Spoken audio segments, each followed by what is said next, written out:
Excuse me. Hey guys, let's talk about how to grow a bookkeeping business. Now, if you make this mistake, you're going to be struggling. Now, let's kind of even take a step back. So, the number one mistake I see most people doing is they focus 100% of their effort on like marketing, right? So, they think that in order to grow the business, they need to get more leads and they need to get more consultations, more potential clients, more people working, with them. And it generally comes from a place of if you don't know how to get the clients you already have or the leads that you're already going to pay you the most amount of money possible, it does require you to focus on marketing so much heavier. Versus for a lot of my students nowadays inside of the paid mentorship program we have, we're getting them to grow their revenue by taking on fewer clients and just charging more money. For example, like Mark charges one of his newest clients he got about a week and a half ago, $8,000 per month. A lot of people ask like, Bryce, what's the fastest way to go and get to, 10 grand a month or 12 grand a month? It's like, well, if you have two clients at 5 grand a month, you're at 10 grand a month right then and there, right? And the closer you can get to, 10 grand a month with one client, the easier it is to do it. Now, in order to do this, you do need to be able to go and really upgrade your sales skills. And, just even to kind of take a side tangent, if you want some help going and growing your business and reaching your goal in the shortest period possible, go ahead and click on the link inside the description to book a call with me. And then we can just see like, is this program the right for you? Like, can I actually help you? And is it the right choice for your family, your future, and your goals? If so, we can work together long term. And I'll see you inside of the call. Just go and click the link on the description above or below. We'll talk later. But anyways, just kind of going back to that. So the real thing that you need is you need to be good at sales. And when I say sales, it really comes down to number one, knowing how to ask better questions. So most people, especially if they're struggling with their sales, I can just look at it with a couple minutes and like I can kind of tell what's going on. Most of the time, people just talk too much. Like if you talk too much at the wrong time and with the wrong information, you're gonna lose the sale more times than not. I'm not saying that to be like mean. I'm just saying the more you say, the less they pay. Because one, experts generally don't ramble and try to prove themselves. People who are higher value don't try and prove themselves. It's just they present the information and say, take it or leave it. They present as little information as possible because they're really good at getting straight to the point. I was talking to this one individual and like uh, on a consultation call, right, when she was thinking about joining the program, and like I would ask her a question, she would just like just tell this long story and take her like 5 minutes just to get to the point.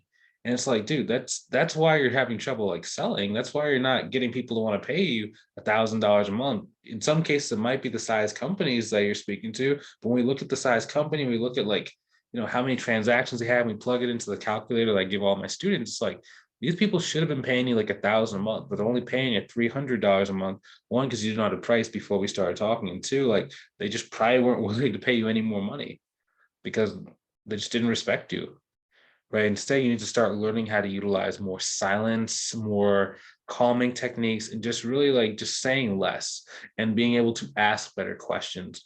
And when it comes to asking questions, like for me, for example, like anytime I speak to someone, and I give this to all my students, I even give this into my like free Facebook group. This is called the sales note-taking sheet, where it basically just walks you through the 7 different beliefs that you have to take someone through in order for them to really understand like why you have to ask these questions in order to understand how to present your service to them in the way that's going to make the most sense. Like, how long have they been struggling with this thing? Why do they not think that they can fix it? Like, what have they tried to do to actually like get cleaner books or, really move their company forward with their financials in perspective? What is it costing them not to get this thing solved? Like, are they really struggling? Are they going to lose their designation because they have an audit coming up and they don't know who to turn to? What does their leadership structure look like? Are you talking to a nonprofit where not only do they have to go talk to the board, but they have to go talk to their spouse, they have to go talk to their dog, they don't make decisions very quickly, and you have to really know all this stuff ahead of time? Or are they just kind of like a simple company where it's like, hey, I make all the decisions and I'm like, yeah, I'm either in or I'm out, right? You have to know that. Next thing is like, what are their goals? Like, what does it look like when you guys are working together? What do they actually want to accomplish with you guys working together?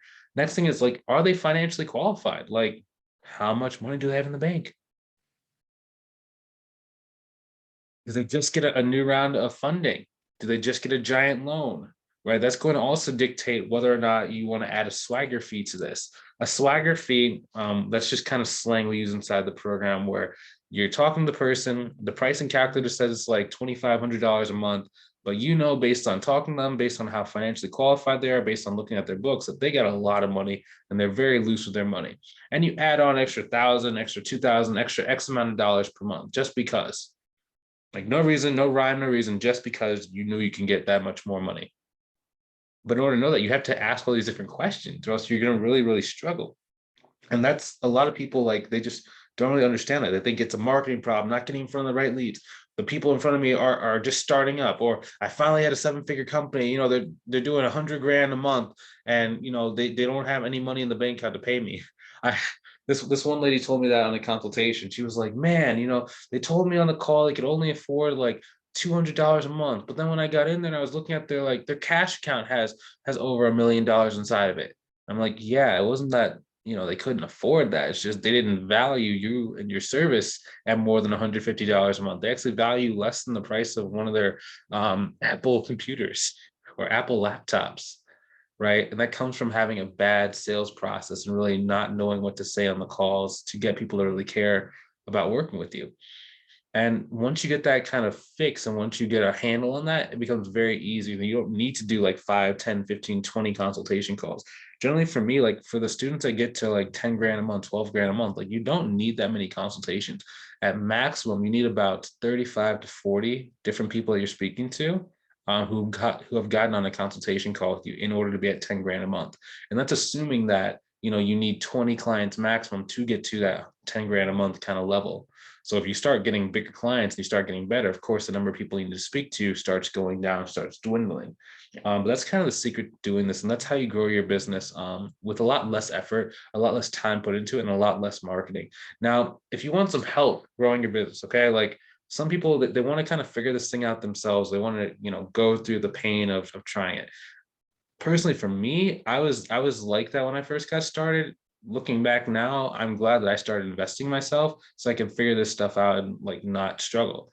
I spent a lot of money on this. I spent about 35 grand in the first year that I started finding success in my accounting firm. But that's the difference between people who struggle, like hold on to all their money and all their cash, and they take a long time to make decisions. People that are really successful, they make quick decisions, they're very decisive, they don't really care if they like spend money because they know they're going to make more money, they're going to get more money back, and they see things as an investment rather than expense. So if you want some help, go ahead and click on the link in either the description or the comment section below. I would love to see you on the call. Love to see if I can help you out. Love to make sure we can give you a game plan and a blueprint for success, regardless of whether we work together or not.